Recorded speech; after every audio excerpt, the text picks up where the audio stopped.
सुल्तानपुर में शराफा लूटकांड के बाद एक हो रहे एनकाउंटर ने पुलिस की कार्यशैली पर गंभीर सवाल खड़े कर दिए हैं। मंगेश यादव एनकाउंटर की जांच के बाद अब हाईकोर्ट के वकील डॉक्टर गजेंद्र सिंह यादव ने अजय यादव उर्फ डीएम के साथ इस मामले में हुए सभी एनकाउंटर की उच्च स्तरीय जांच की मांग की है। उन्होंने चिंता जताई है कि उत्तर प्रदेश में पुलिस के नाम पर कॉन्ट्रैक्ट किलिंग का चलन तो नहीं शुरू हो गया। एडवोकेट गजेंद्र यादव का कहना है कि इस तरह की घटना या तो अपराधियों की बढ़ती हिम्मत को दिखाती है या फिर पुलिस की कार्यशैली में गंभीर खामियां हैं। हर एनकाउंटर में संदिग्ध को मानते हुए उनकी जांच होनी चाहिए। बता दें कि जयसिंहपुर कोतवाली के मोयली गांव में पुलिस और बदमाशों के बीच मुठभेड़ हुई, जिसमें 1 लाख का इनामी बदमाश अजय यादव उर्फ डीएम पुलिस की गोली से घायल हो गया। उसके पैर में गोली लगी और उसे सुल्तानपुर के मेडिकल कॉलेज में भर्ती कराया गया। घटना पीढ़ी बगिया चौराहा मार्ग पर बेवतरी नहर पट्टी के पास शोभावती इंटर कॉलेज के सामने हुई। ग्रामीणों ने जब गोली की आवाज़ सुनी तो इलाके में हड़कंप मच गया। जब तक लोग कुछ समझ पाते, पुलिस ने घायल बदमाश को जयसिंहपुर सामुदायिक स्वास्थ्य केंद्र पहुंचा दिया, जहां से उसे सुल्तानपुर रेफर कर दिया गया। पकड़े गए बदमाश की पहचान जौनपुर के सिंगरामऊ थाना क्षेत्र के लारपुर निवासी अजय यादव और डीएम के रूप में हुई है, जिस पर 5 गंभीर मामले दर्ज हैं और हाल ही में उस पर डकैती के मामले में 1 लाख का इनाम घोषित किया गया था। 2 सितंबर 2024 को सुल्तानपुर में सराफा लूटकांड के बाद अब तक कई एनकाउंटर हो चुके हैं। इनमें से ज्यादातर आरोपियों के पैर में गोली लगी है, जिससे पुलिस की कार्रवाई पर सवाल खड़े हो रहे हैं। अधिवक्ता गजेंद्र यादव ने कहा, पुलिस को केवल तब ही गोली चलाने का अधिकार है जब उनके जीवन पर गंभीर खतरा हो। यह ज्यादातर मामले में पैर पे गोली मारना पुलिस की मंशा पर सवाल खड़ा करता है। डॉक्टर गजेंद्र सिंह यादव ने सुप्रीम कोर्ट और राष्ट्रीय मानवाधिकार आयोग के दिशा निर्देशों का हवाला देते हुए कहा, हर एनकाउंटर की निष्पक्ष जांच होनी चाहिए। संविधान के अनुच्छेद 21 के तहत प्रत्येक नागरिक का जीवन का अधिकार मिला हुआ है। पुलिस की कार्रवाई इस अधिकार का हनन करती दिख रही है। उन्होंने मांग की कि सभी एनकाउंटर की उच्च स्तरीय जांच कराई जाए ताकि बंदूक के बल पर न्याय की परंपरा को रोका जा सके। उत्तर प्रदेश के जिला सुल्तानपुर में 28 अगस्त 2024 को एक सर्राफा लूटकांड हुआ था, जिसके बाद उत्तर प्रदेश एसटीएफ द्वारा लगातार आरोपियों की धरपकड़ की जा रही है। इसी क्रम में कई आरोपियों की टांग में गोली मारी गई है। इसके अलावा एक आरोपी को जान से भी मारा गया है।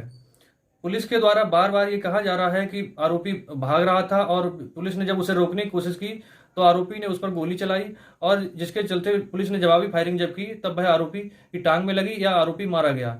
इस तरह के बार बार पुलिस के द्वारा बताई जा रही बातों से एक तो ये स्पष्ट हो रहा है कि अपराधी बहुत ही ज्यादा भय से मुक्त हो गए हैं और निर्भय होकर के वह अपने वारदातों को अंजाम दे रहे हैं। लेकिन इससे दूसरा बिंदु यह भी सामने आ रहा है कि एक ही तरह की जिस तरीके से घटनाएं हो रही हैं, बार बार कभी सभी आरोपियों को लगभग समान रूप से टांग में गोली मारा जा रहा है, समान रूप से सुबह के समय ही मुठभेड़ हो रही है, अंधेरे में ही मुठभेड़ हो रही है। इस तरह की जो घटनाएं आ रही हैं, इससे कहीं ना कहीं पुलिस की कार्यशैली पर भी बार बार सवाल उठ रहा है। कल दिनांक 20 सितंबर 2024 को जिस तरह से जौनपुर के अजय यादव की टांग में गोली मारने का काम उत्तर प्रदेश एसटीएफ के द्वारा किया गया है, उसके बाद से यह सवाल और ज्यादा उठ रहा है कि कहीं ये मुठभेड़ फर्जी तो नहीं है तथा ये कहीं पुराने समय में महाराष्ट्र राज्य में हुई घटनाओं की तरह कॉन्ट्रैक्ट किलिंग की तरफ तो नहीं जा रही हैं। क्योंकि उत्तर प्रदेश में ही कई कस्टोडियल डेथ के ऐसे मामले आए हैं जहां पुलिस के द्वारा पीड़ित से या आरोपी परिवार से पैसा मांगा गया। जब पैसा वह